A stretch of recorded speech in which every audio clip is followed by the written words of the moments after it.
Hello everyone! Welcome to my kitchen.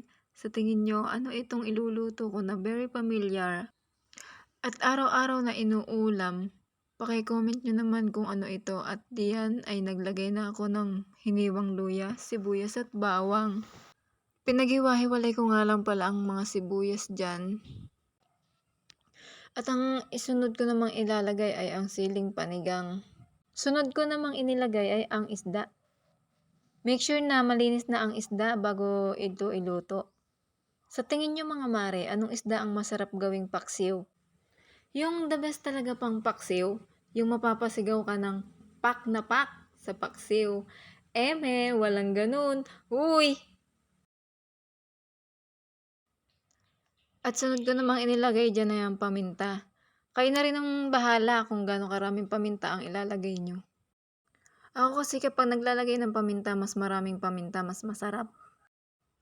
At sunod naman nating ilalagay ang talong. Hiniwa ko na yan kanina, kaya lalagay ko na lang dyan. Sa talong naman, bahala na kayo kung paanong cut ang gusto nyo. At alam nyo ba mga mare, na ang sobrang pagkain pala ng talong ay nakakapag-cause ng allergy? At yan ay naglagay na ako ng asin. Tansyahin nyo na lang kung gaano karaming asin ang ilalagay nyo. Then sunod, MSG.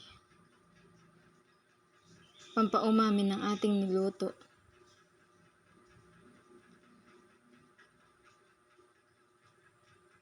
Saka sunod ko na ilagay ang isang tasang suka.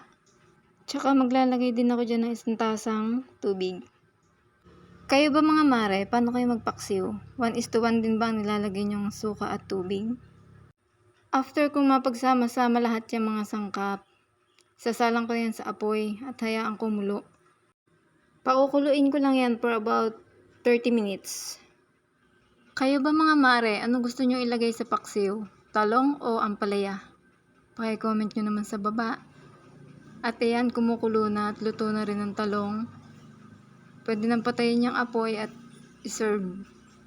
Pwede na tayong kumain. Tara, kain po tayo. Maraming salamat.